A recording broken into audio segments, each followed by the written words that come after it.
Hey there, welcome to The Hot Slice, the weekly podcast brought to you by Pizza Today magazine. I'm your host, Jeremy White, editor-in-chief of Pizza Today, joined today by our executive editor, Denise Greer. Good afternoon, Denise. Good afternoon, Jeremy. How are you doing? Well, I'm doing okay, but today there's we're going to bring on a guest today, and the topic that we're discussing is a little heavy, especially for what we normally talk about with the pizza business. So that's got some emotions running through me Yeah, right now, but I'm doing well. How about yourself? I'm not too bad. And I'll give a little warning on this podcast if you're highly sensitive to certain issues on say violence and war, then you might want to skip this episode. um, uh, but our guest today, he is Corey Watson, and he's the founder of Pizza for Ukraine. Um, and what he's done is he's started a nonprofit to, at first, feed refugees, but also he's wanting to turn pizza into this, like, the source for humanitarian food, which I think is amazing, because if you think about pizza and you think about what joy pizza can bring to people, and so bringing pizza to war-torn areas, it's an admirable mission. It really is. And I remember when this war first began, being glued to the television, watching the news, just really in horror as Mhm. I watched the events unfold. And many years later, it's still happening every single day. And I think that many of us have become desensitized to it, or Mhm. as Corey will put it when we bring him on, normalize. They've normalized it, Yeah. and that's unfortunate. But Corey is there on the front lines in an active war zone, providing humanitarian aid in the form of making pizza for Yeah. people. And what we talk about this all the time. What a universal food! It's Yeah. you can find pizza around the world. It's loved around the world. It's not just an Italian cuisine. It's not just an American food. It Yeah. it's it's everywhere. We've seen amazing pizza come out of Brazil. We've seen amazing pizza come out of Middle Eastern countries. It really is everywhere. Absolutely. And we've met Corey at Pizza Expo. And this past year, if folks maybe saw him at the show, he was wearing a Ukrainian flag as a cape, and he was dressed like a superhero. I mean, but Corey first, he came up to me at the Pizza Today booth, and because we were doing podcasts from the Pizza Today booth, and he was like, I want to tell you about what I'm doing. And I was like, okay, so I'll continue to interview operators today, but I want to get you on a podcast, and actually do a full length podcast and talk about Pizza for Ukraine, because I knew it would take a little bit more time to actually discuss what he was dealing with and what was happening. And so now we do have a 7-8 hour time difference between Yeah, us and yeah. him. And logistically getting the ball rolling to get this interview was a lot of, like, just negotiating to find a good time when we could do this. So I'm glad that we could get it in and Mhm. talk to Corey. So just sit back and take it in and learn a little bit about what he's doing there in Ukraine. Yeah, agreed. He's doing a really good thing. So let's just get Corey on, Denise. Performance Food Service is proud to deliver high-quality products, innovative technology, and custom operational solutions to restaurants of all sizes across the country. The flagship division of Performance Food Group, with deep roots in the restaurant industry, Performance Food Service has been the exclusive distributor of the Roma family of brands for more than 65 years. This signature relationship has allowed Performance Food Service to become a leader in the pizza and Italian segment of food service nationwide. Hi, I'm Genevieve Ruby, a fifth-generation dairy farmer here in Humboldt County, California. Did you know that 99% of California's dairy farms are family-owned? and we're proud to sustainably produce the milk that goes into quality cheeses you use to create your delicious pizzas. Thanks for helping make California not only America's #1 dairy state, but the leading producer of mozzarella too. We hope you enjoy this podcast. Corey, it looks like a beautiful day behind you. It looks like a calm day behind you. But I guess my first question, and the word safe is all relative, but how safe are you right now as you're sitting here talking to us? Well, right now there's no air raid siren. If there was, most people do not shelter because Kyiv is extremely well protected, and it really depends on the time of day. Sometimes you get a siren, you're like, maybe I'll check the news, see what that means exactly. Sometimes during 11 a.m., it's a MiG, Russian MiG, that it carries the hypersonic missile. Technically, it can arrive anywhere in Ukraine in 5 minutes. So it's they do a lot of test flights, and the siren goes on every time there's a test flight. To ignore those.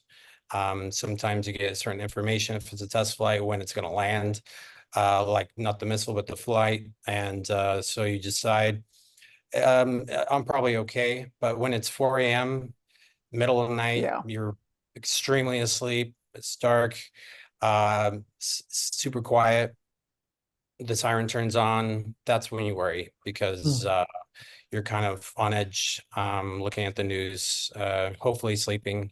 But sometimes there's an explosion. Usually it's in the sky because Kyiv is extremely well defended right now. But that doesn't mean that Russia doesn't test the city. It just means that in general, most of us, we feel pretty safe these days. Now let's talk pizza for Ukraine. Like, I just want to know, let's just share with kind of our listeners what you've really created there. So Pizza for Ukraine is the really the idea is to use pizza as a humanitarian food.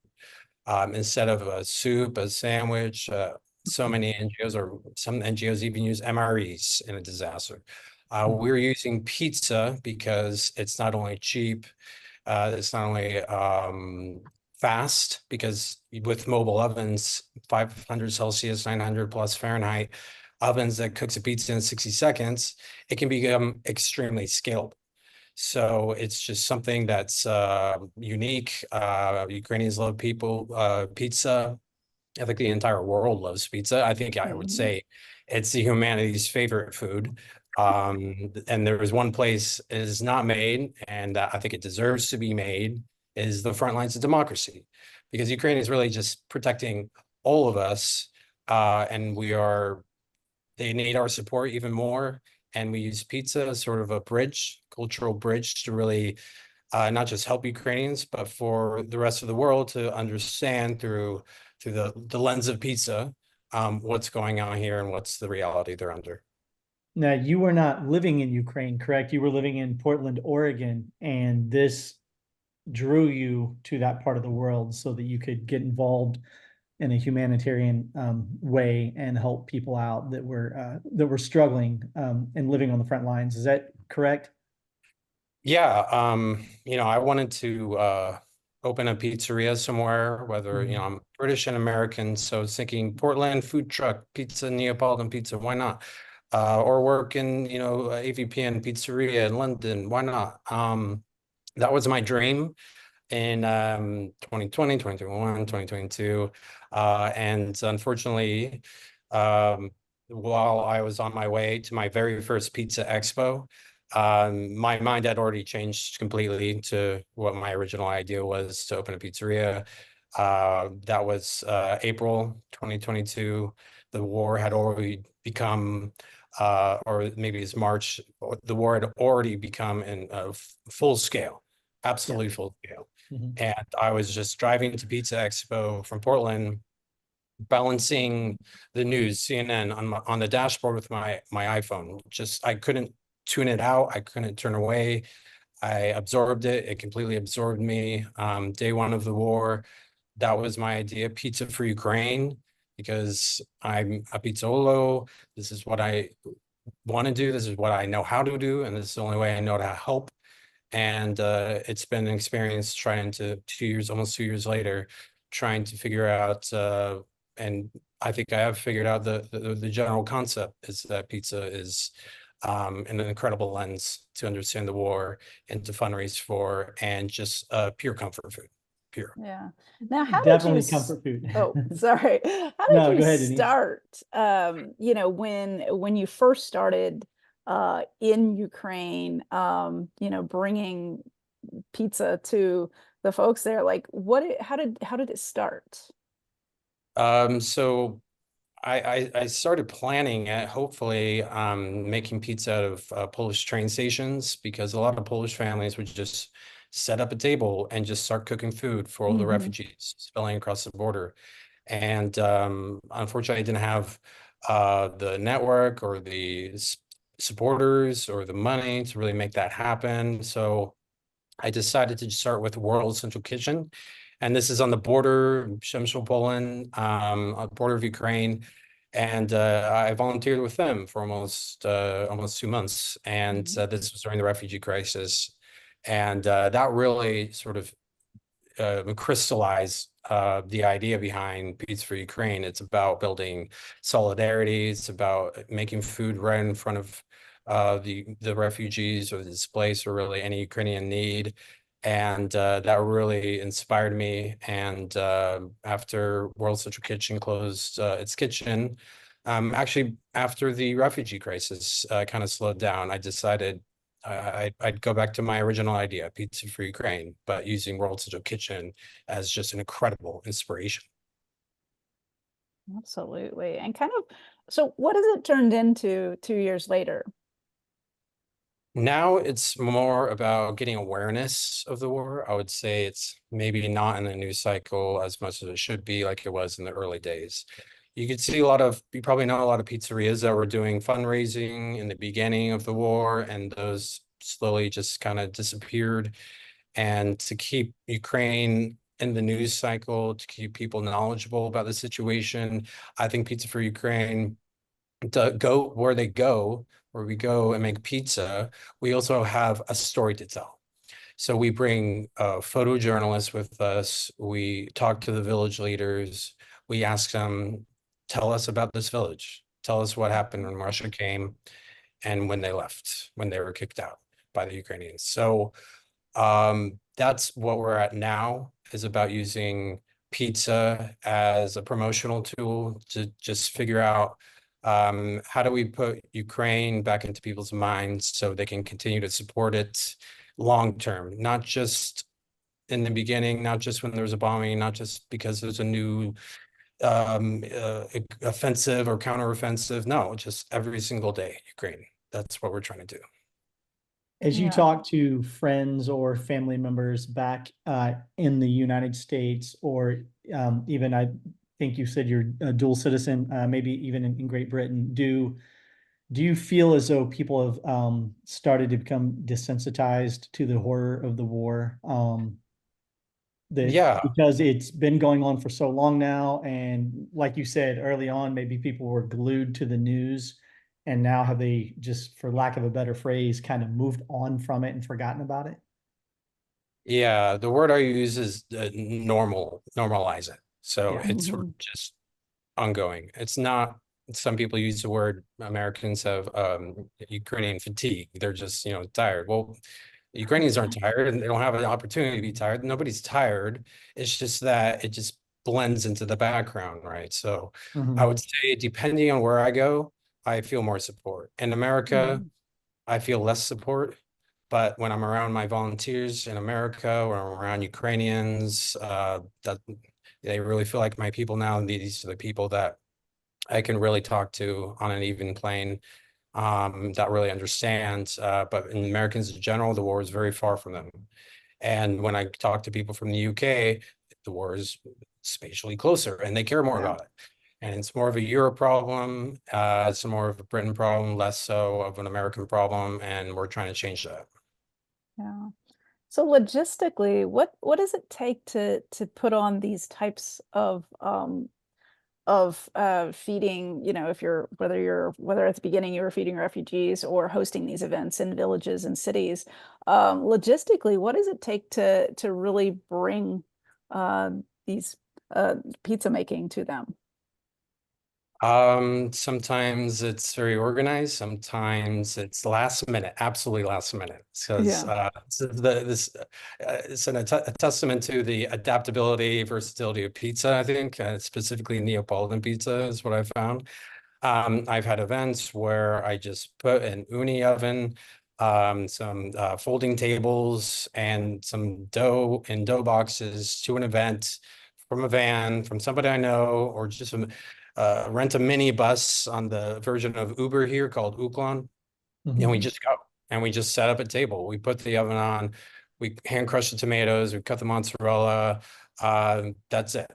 Now, sometimes that sounds very idealistic. I've had other times where it's literally just me in the back of a sedan next to a Unicaro 16 with dough in the trunk, Wow. tomato can I can't figure out how to open. Maybe I forget the tomato spoon, so I go to this village that's in the middle of nowhere, Kherson, dirt road, completely destroyed, and these people are just waiting for me. Well, and then and at this event, I was collaborating with World Central Kitchen, and they're like, "Where's the food?" I'm like, "It's the dough box. There's dough in there. There's food. Don't worry." 20 minutes later, first pizza comes out, and then the next one, and the next one, and yeah, absolutely last minute. But it's very stressful for people that don't understand it. But it is just a true pop-up street food that it's impossible to screw up, I think, unless you don't know your way around dough. Absolutely. You were you were at Pizza Expo this year, and a lot of people, if you went to Pizza Expo, you may remember seeing Corey going around the show floor with his cape. You were able to bring a lot of awareness and attention to yourself at Pizza Expo. Kind of tell me about that experience of going to Pizza Expo and what you're hoping to get out of it. Yeah, I mean, my first time, really the first time Pizza Expo, I did arrive in 2022, but my minds, my plans were really changed. And 2023, I actually had a booth and where I served borscht made by a local Ukrainian family in Las Vegas, and a lot of salo, which is sort of like a lardo, very traditional here in Ukraine, and that was it. And people would just come by and be like, "Pizza for Ukraine, what is this?" What is this? And well, let Yeah. me tell you about it. And at the next show in 2024, this year, I didn't have a booth. Instead, I just would, walk around as a booth with my flag, and I'd have donors and pizzaiolos sign it, and it was a great experience because all I had to do was, I was shopping for donors and anybody that would like to support our NGO and donate their ingredients or their equipment. And some people just, I just walked down the showroom floor. People would tap me on the shoulder and just tell me a story about how they helped some Ukrainian refugees when the war started. And then we have that discussion about how can we help more? And it's just an incredible amount of solidarity, just really nice experience. Sometimes I meet Ukrainians at Pizza Expo, and that's one of the most special parts, I think, for me is yeah. So they were very big sports, yeah. That's Did you awesome. feel a high level of support when people talked to you about exactly what you were doing, or more curiosity, or people actively asking, how can I help? Or were they just like, hey, that's really cool, good job, and not really offering to help? What did you discover? It's always a bit of a mix. People don't understand it because Pizza Expo is a trade Yeah, show, so it's yeah, about businesses. yeah. And as a nonprofit, just I'm not making any money off this.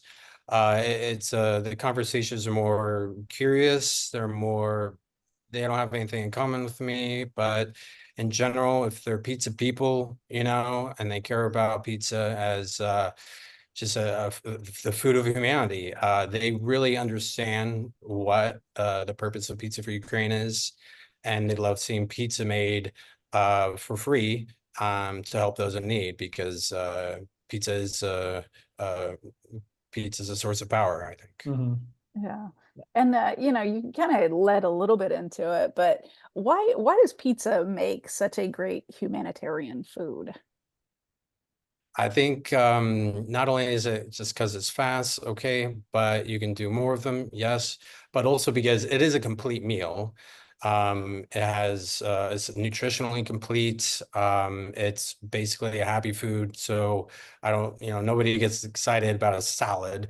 It's a pizza. So this is maybe you came from a child and you loved your pizza parties when you're younger, and then you transition to an adult, and you still Yeah. have that same special feeling about pizza for your entire life. And I think that it's also helps with sort of the solidarity aspect here, is that an American is willing to come here, do something unique like pizza. It's not something that would first come to people's minds when you imagine helping in a war, but they understand it makes a lot of difference to them. It's something small to me. I'm just taking some uni ovens and a van and a table and making pizza because that's fun for me to make pizza. For them, it's just something a lot bigger, and that level of solidarity and cultural connection, it just helps them feel like they're not alone. That's Mhm. essential. Does it kind of help take away a little bit, you know, because when you think of pizza, I mean, it's kind of a normalcy kind of thing, whereas, oh, I'm eating pizza. I feel like maybe life's normal for this 5 minutes that I'm eating this pizza, Yeah. possibly. I feel normal when I make it, and I think everyone feels normal when they eat it. And a lot of these villages we go to haven't seen pizza for 2 years since the full-scale Mhm. invasion began. So it's an incredible experience, not just to me to hear their stories, but for them to, I feel great just giving back a little, and leaving the village, but not empty-handed, because I have their stories that I'm telling to the rest of the world, and I have photography to show exactly how people can connect, and Mhm. how people can continue to support. Speaking Absolutely. of, well, I'm going to get to that in a minute. Another question first. So, have you kept tally of how many pizzas you have made since you've been over there by chance? We used to keep tallies when we had food trucks Mhm. in Kyiv last year. I believe it was around 10,000 pizzas, and I think we had these food trucks for about 2 months. Oh, Um, wow. it was a very scalable operation, but it was also immature in a way, because Pizza Ukraine only existed for maybe like 6 months or 9 months Mhm. at the time, and we only had two in the ovens. And when you're trying to make pizza for this large crowds, they lose their temperature, and Sure, the stone just doesn't have enough time to recover from pizza to sure. pizza. And in general, just financially, with the fundraising, the support, it just wasn't at that level yet. Mm. And the burn rate just crashed. And that's been what I've been doing for the past years, doing smaller events, more more higher quality events with photojournalism, maybe less pizza, but more impact. So this year is all about, since those food trucks last year, it's all about organizing Mhm. donors, suppliers, logistics, Mhm.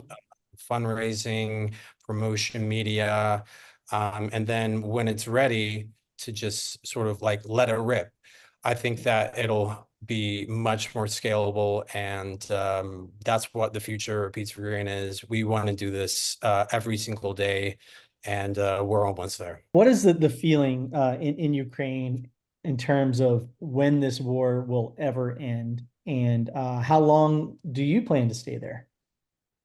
I plan to be here indefinitely ever since day one. It just changed me. Mhm. Um, and everyone else here, they view the war as long term. I plan to be here for 10 years. I certainly hope the war through our efforts, shortens it much longer. But yeah, the mood isn't very good here. The last year the mood was stalemate. Hmm. That was just sort of in the air, and nothing was changing really. And this year is about change. This year, the Russians moved into Kharkiv, and this is where Pizza for Ukraine is based. We moved to Kyiv. We thought that it would be an important region this year. Unfortunately, we're correct. So now Russians are building a buffer zone north of Kharkiv in Ukrainian territory, on Ukrainian territory. And the worry is that they could push further south, get into artillery range of the city, and the city would become another Mariupol. So things are really, the mood is very dark. We're taking it every single day at a time. It's hard to plan anything. So in terms of long-term perspectives, I don't think people are thinking long-term. I think people are thinking about tomorrow. No, I Makes got total you. sense. And how can anyone who's watching or listening to this podcast that is so inclined to become involved to aid your effort in some way, what's the best way for them to do that? Yeah, through sharing. Follow our Instagram, Pizza for Ukraine, FOR, and it's all just one word. And we have the same website, pizzaforukraine.org. Right now, we're about to launch our Kharkiv fundraiser. We visited this village called Volokhiv Yar. It's about 60 miles from Kharkiv city and 60 miles from the front line. And when the Russians came, they destroyed these children's school there and caused horrific amount of terror. And we visited this village last 2 months ago in March, and we heard the story about how heavily mined it is. And we were fundraising for a demining device to detect plastic mines. It's very difficult to detect plastic mines, but with a powerful enough detector, it can be done. And the worry is that these mines that the Russians laid, they look like children's toys, and we think that they were designed specifically for that reason. And so that's what we're fundraising for. That's what we were asked. Please help us buy a metal detector for plastic mines. So go to our website, go to our Instagram, find a link to the fundraiser, donate through PayPal. Right now, any funds donated to Pizza for Ukraine go directly to this village. Oh, wow. You know, I think about, you've been there for 2 years now. You've probably accumulated so many stories from so many people. Is there anything that really, like, an experience that you've had as far as when you've done these pizza events, that has really stood out to you, and Yeah, that you'd want to share with us? yeah, absolutely. What really stood out to me was when I went to Kherson last year in the summer. We were going to different villages. Again, Kherson is liberated now, but it's on the front lines. On the right bank of the Dnieper River is liberated Kherson. On the left bank is Russian-occupied Kherson.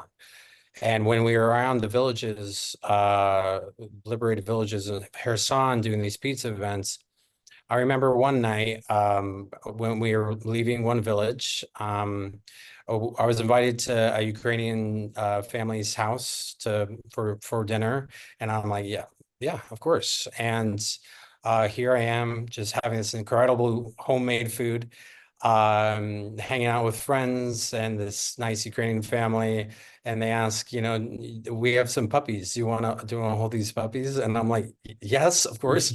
And so here I am holding this puppy, but this is her son. It's mortar shelling is every single minute, especially at night.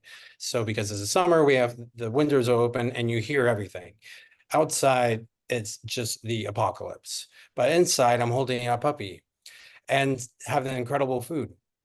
And just to live between these two worlds, these two realities, between good and evil and death and life, I really felt just immediately in between. I felt the word we often use here is surreal. It's a very surreal existence that we live under here, but this is Ukraine at the moment. And I'll share some links to all your information in the bottom.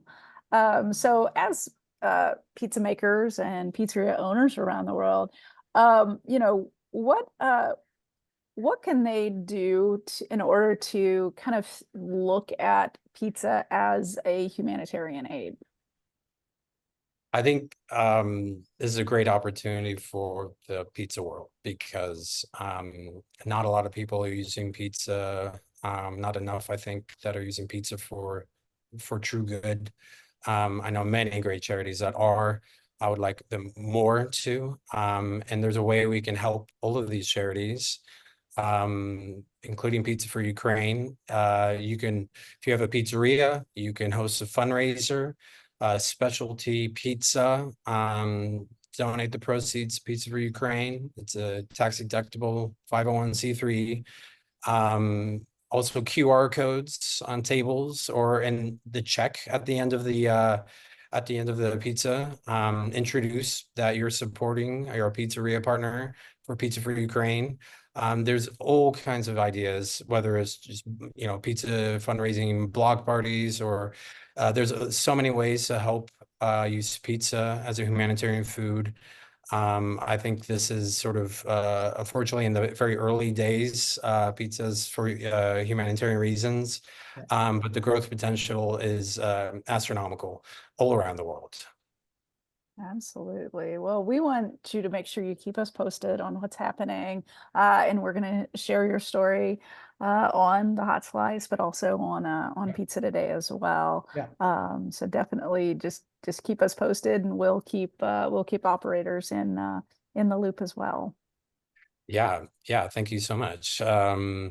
I love these podcasts. I wish there were more pizza podcasts. I really like this one. So, you know, I need to have something pizza related, culturally pizza, every single day somehow. And this podcast is one of the ones. Well, that's great. Awesome. Well, we're glad that we can give that to you. Well, have a good evening there, because it's evening for you. I wish everyone, more people will come, more pizzaiolos. We need all the help we can get, and come to Ukraine. We invite you. You'll have an incredible experience. We promise you'll be safe. And we're going to take care of you if you come, and Ukrainians will take care of you as well. That's great. Awesome. Corey, All thank you right. for the time. Stay safe. Yeah, thank you so much. Thanks, Denise. Thanks, Jeremy. All right. Take care. Bye.